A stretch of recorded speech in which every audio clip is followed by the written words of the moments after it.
authenticity as legacy, building power through purpose. Have you ever felt like you're wearing a mask? Not the kind we've all become accustomed to in recent years, but the invisible one, the one that feels heavier with each passing day, the one that makes you question if success means erasing the very essence of who you are. I recently had the extraordinary privilege of interviewing Alize Utteryn, a visionary whose work is transforming how Black women navigate entrepreneurship and leadership. What struck me most wasn't just her remarkable insights, but how she embodies the very principles she champions. Alize isn't just talking about authenticity and purpose, she's living it, breathing it, and creating pathways for others to do the same. In a world where genuine leadership often takes a backseat to performative expertise, Ali stands as a beacon of what's possible when we lead with truth instead of trend. The wisdom she shared isn't just inspirational, it's revolutionary. And today, I want to unpack three powerful truths that emerged from our conversation. Truths that could fundamentally change how you approach your work, your purpose, and your legacy. Let's start with perhaps the most radical idea of all. Your identity isn't something to overcome. It's your greatest competitive advantage. In a world obsessed with conformity, Eliza Utterin reminds us that our uniqueness isn't just valuable, it's irreplaceable. Your identity is your superpower, she insists. Not just a catchy phrase, but a fundamental truth about how innovation actually happens. Think about it. When was the last time someone changed the world by blending in? When did history ever remember those who carefully colored inside the lines? The most disruptive ideas, the most transformative businesses, the most influential movements, they all began with someone brave enough to bring their full, unfiltered self into space that weren't designed for them. I'm reminded of Reem Sanson, founder of Our Tropical Living. When Reams launched her platform showcasing authentic Caribbean stories and culture, she faced immediate skepticism. The Boughton community in St. Lucia had long been stigmatized as backward by outsiders. People questioned whether mere storytelling could possibly shift deeply entrenched perceptions. But Reams understood something powerful. Narratives shape reality by sharing vivid, honest stories about life in Boughton, highlighting its beauty, peace, and resilience. She didn't just challenge stereotypes, she completely reframed the conversation. What began as a personal journey documented through words and images evolved into something much greater. Her work built pride within the local population while attracting global interest to previously untold stories. Through YouTube and Instagram, she created an engaged audience and inspired others to value their roots without shame. This wasn't just content creation, this was reclamation. This was a Black Caribbean woman demonstrating what it means to control your own narrative online, showing others that legacy building begins with truth telling, not erasure. And here's what's fascinating. Reams didn't succeed despite her identity. She succeeded because of it. Her perspective, her voice, her lived experience, these weren't limitations to overcome. They were the very foundation of her impact. Which brings me to the second truth Alize Utterin emphasized in our conversation: purpose must always outweigh popularity. We live in the age of metrics, followers, likes, views, shares, the constant temptation to chase what's trending rather than what's true, to build businesses and brands that reflect what's popular in the moment rather than what matters for a lifetime. But as Ali's powerfully articulated, long lasting impact comes from leading with purpose. When respect and integrity carry your name into rooms filled with opportunity, you don't need to announce yourself. Your work speaks volumes before you utter a single word.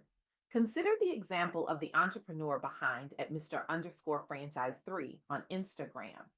Here's someone who exemplifies modern Black entrepreneurship as a franchise owner and real estate investor, operating both residential and commercial ventures. He navigated spaces traditionally dominated by other demographics, facing barriers to capital networks typically needed for large scale property investment. His response: leveraging social media not just for visibility, but for mentorship, sharing resources with aspiring entrepreneurs through his posts and stories.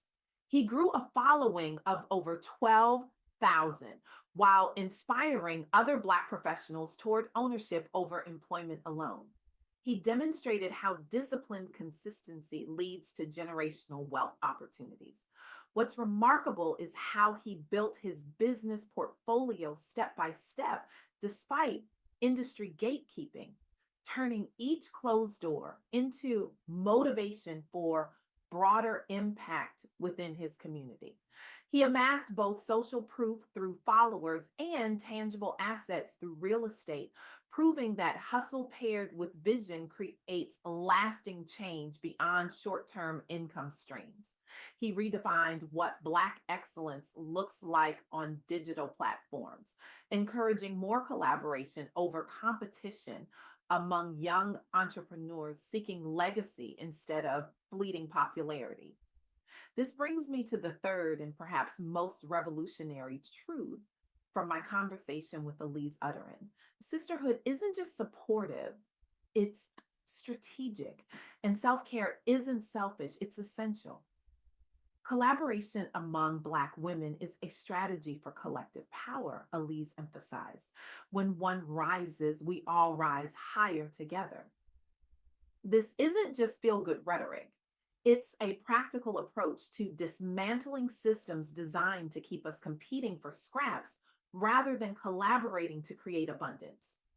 Look at Playbook Media Group, a PR consulting and branding development firm specifically tailored toward artists and creators from diverse backgrounds, including Black professionals.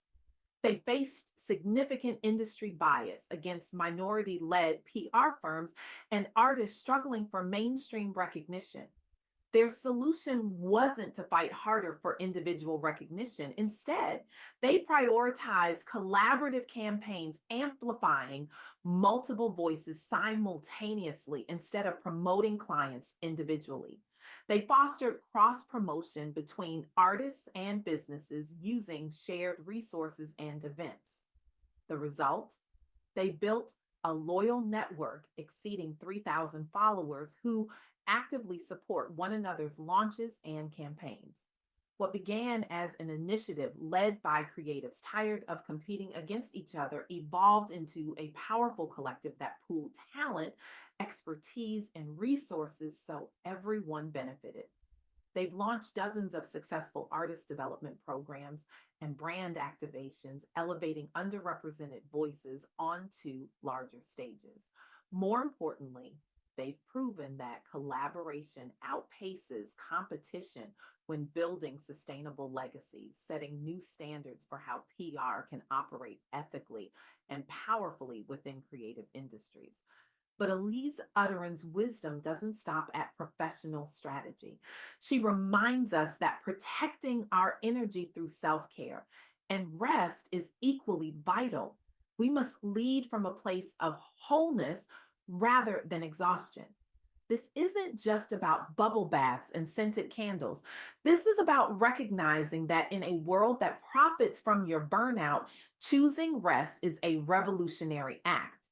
It's about understanding that you cannot pour from an empty cup and you cannot build a legacy from a depleted spirit.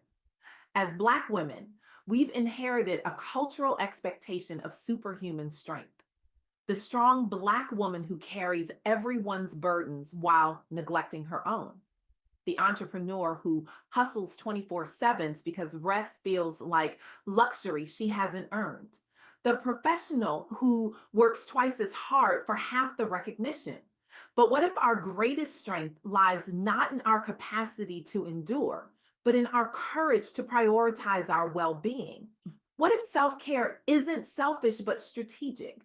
What if rest isn't a reward for productivity but a prerequisite for innovation? These three principles, embracing your identity as your superpower, choosing purpose over popularity, and valuing both sisterhood and self care, aren't just nice ideas. They're practical strategies for building businesses, brands, and lives that don't just survive but thrive. They're the foundation for creating not just success, but significance, not just wealth, but legacy. So here's my challenge to you. Inspired by my conversation with the remarkable Alize Utteryn, this week, choose one way to show up more authentically, whether it's speaking up boldly at work, sharing part of your story publicly that you've hidden before, collaborating openly with another entrepreneur instead of competing, or simply prioritizing rest without guilt as an act of self love. Decide how you will let purpose, not pressure, guide at least one key decision this month. Remember that you belong at any table you choose to sit at. But more importantly, you have the power to build entirely new tables, ones where everyone eats, everyone contributes, and everyone thrives. The world doesn't need more people who blend in, it needs more people who stand out, who speak up, who show up fully, who create spaces for others to do the same. As Elise Utterin so powerfully demonstrated in our conversation, your identity isn't something to overcome on the path to success. It's the very foundation of your unique contribution to the world. Your heritage, your voice, your presence, your perspective, these aren't limitations. They're your greatest assets in a world that often asks Black women to shrink or conform. Your authenticity is the beginning of true innovation and influence. When you build businesses and brands that reflect your deepest values rather than chasing what's trending, you create impact that outlasts algorithms and attention spans. You build legacy, not just likes. And when you recognize that collaboration trumps competition, that sisterhood is strategy, not just sentiment, you tap into a power greater than any individual achievement could provide. This is how we change not just our own lives, but entire industries. This is how we create not just businesses, but movements. This is how we build not just wealth, but legacy. So I ask you, what mask are you wearing that needs to come off? What part of your authentic self are you hiding that the world desperately needs? What would become possible if you stopped trying to fit in and started standing out? The revolution begins with you, not someday, not when you have more followers or funding or fame. Today, right now, with one brave choice to be exactly who you are. Because your identity isn't your obstacle, it's your opportunity. Your difference isn't your disadvantage, it's your distinction. And your authenticity isn't just your legacy, it's your liberation. The world is waiting. Not for a polished, perfect version of you, but for the real you, the complete you, the unapologetic you. Step forward, stand tall, speak up, show up. The time for hiding is over. The time for legacy is now.